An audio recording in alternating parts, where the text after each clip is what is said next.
You're listening to a Roddenberry podcast. Well, welcome back to Mission Log Engage, the show where we engage with the comments and questions that you have sent to us based on the topics that come up in Mission Log. I'm John Champion. And I'm Norman Lau. And thank you, everyone, for sending in your submissions, your emails, your comments, your messages, and even from our beloved Patreon subscribers. We pick all of these or some of these and talk about them and engage with you, as we're doing right now. It is worth saying, again, that we do read everything. We do see everything that comes our way, but we get a lot, and it's in a lot of different places. So try to narrow that down and pick some things that give us room to comment and have some banter about, especially in a show like this. And well, we've got an email today that definitely gets into some interesting and heavy topics. Norman, take it away. All right. So this email is from Joe. Before I address what I think the main morals, meanings, and messages are, I'd like to address something that you both spent a decent chunk of time talking about that I didn't even think was a big deal in the episode at all: spiritual beliefs and their place. I will admit that when I hear the two of you start to address the religious aspects of Trek, I do tend to get a little antsy. I'll just say that I don't agree with either of your stance on religion in Trek as a whole, or at least my interpretation of your stance. I agree that there is ample evidence to suggest that religion takes a vastly reduced role in Trek's version of the future when it comes to humanity.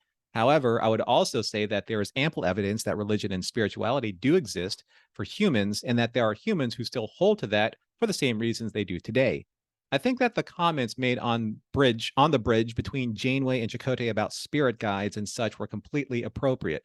I don't think that they were suggesting at all that Janeway was going to suddenly start making her command decisions based on the advice of a spiritual lizard. I think that they were having a fun personal conversation, and Janeway thought it might be interesting to try and explore this aspect of her first officer's faith, and that maybe she might get something out of the experience. I don't think that anyone on the bridge would get anything else out of it than that. I hope I don't offend either of you by saying that sometimes it comes off that you have a bit of a bias against religion and spirituality. I believe that you're free to have your own beliefs when it comes to religion, spirituality, and the way the universe works, but sometimes I feel what you communicate is that those types of things have no place in the future. Now, I know that you both don't mean it in a mean way, nor do you mean to be harsh or judgmental or any of those things. I know that you're just speaking from your perspective, and it doesn't make me mad when you have those conversations. I do wish, though, that sometimes you had someone there to talk about the other perspective and share another point of view on these matters, but that's just my own personal opinion.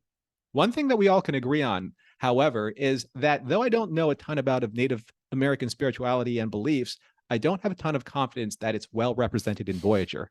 I had no idea about the story of the Native American advisor that you spoke of.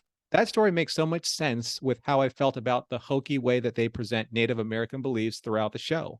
I'd be interested to hear from someone who actually knows about these things to see how much of this is authentic and how much is just made up. Thank you, Joe. All right. Yeah, email from Joe. And yeah, anybody who is not caught up on that, we did mention it in one of the Mission Log episodes about Jamake Highwater, a.k.a. Jimmy Marks, who was the fraudulent the Native American advisor for the show. You can go read about that. It's an interesting story. It's still very strange that he was there and giving bad advice, but that's kind of how he made his career. So I do want to address the content of this email, but I also want to address something that is a little more about the type of feedback that we get as well. And that is, we do get emails from people saying, I disagree with your perspective, and you need to have this other perspective on your show. And what I want to say in response to that always is, well, send us your perspective then. Like, if we bring up something and say, hey, here's how we saw this play out, or here's how we think this fits in or doesn't fit into the Star Trek universe. Well, Mission Log is our opinions. By definition, Mission Log is a show that is my opinion and Norman's opinion.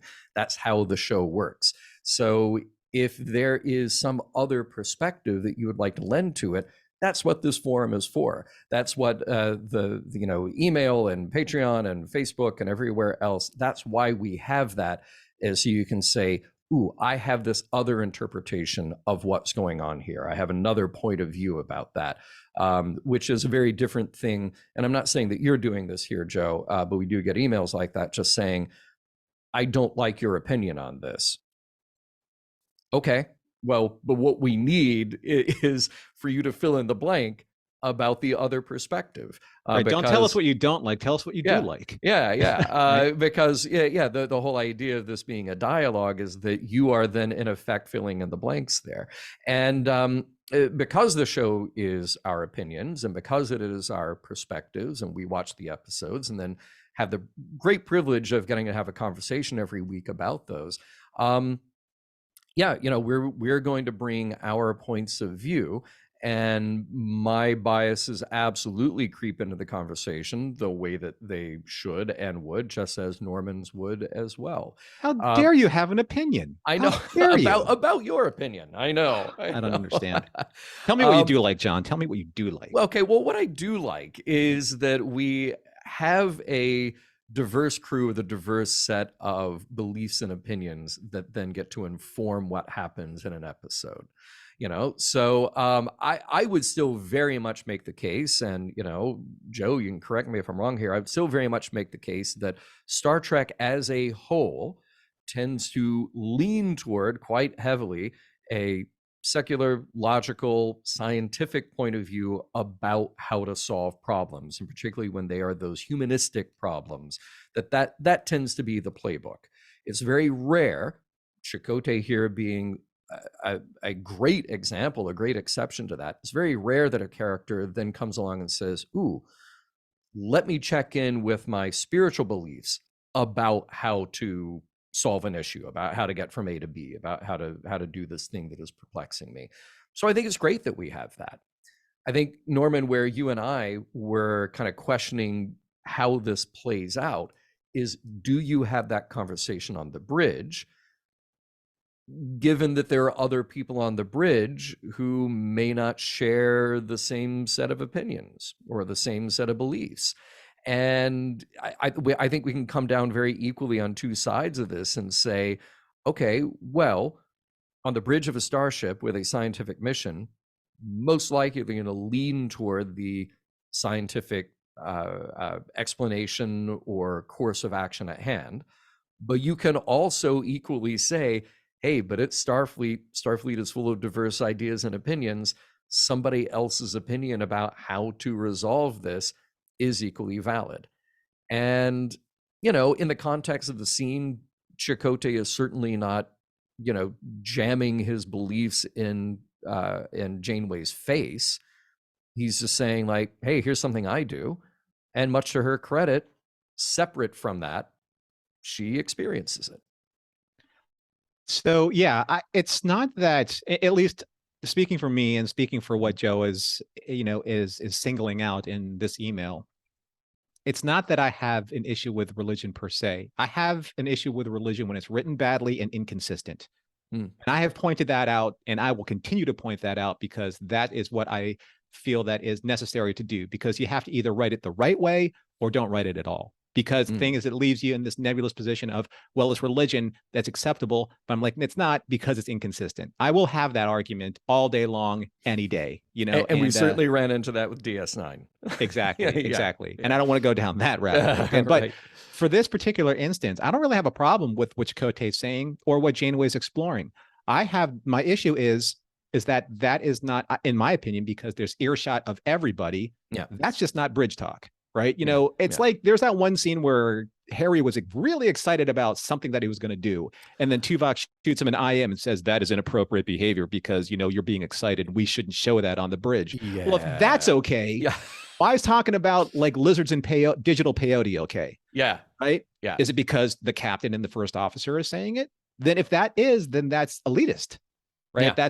That's just abusing your position to be able to talk about whatever you want. But then you have people depending on you. Then all of a sudden, if push comes to shove, if a decision has to be made and something happens, are these junior officers going to be, well, gee, I really hope Janeway goes on a psychedelic digital peyote induced trip and gets us out of this? Yeah. Right. No, they want the captain to act in the manner of how Starfleet addresses an issue. Yeah. Now, I'm not saying one's right or one's wrong, but I'm saying that if you want to explore something that's off book, do it in the ready room, which is literally 10 feet away. Yeah. Right? Which they did then later. Right. But yeah. By the way, just a little complimentary gift from Mission Log. You got 2 worthy band names out of this episode of Engage. You got Spiritual Lizard and Digital Peyote. So yeah. those are from us to you, the audience. You can do with as you please. Hey, Joe, thank you. This is, again, is one of those that I feel like it would have been entirely too short to just try to hack out an email back to you, and obviously too short to just do in a little episode of Engage. But this is the kind of topic, it's the kind of discussion that will always be threaded throughout our examination of Star Trek. And if you would like to be a part of that conversation, Norm's going to tell you how to do that too. So you can always send in your comments and your emails and your messages, or however you want to contact us, just like Joe did, to missionlog@roddenberry.com. Make sure that you like, share, and subscribe to our channel here on Roddenberry Entertainment here on YouTube. You can always find us on Facebook and Twitter at MissionLogPod. And remember, if you do, we will engage with your comments on the air.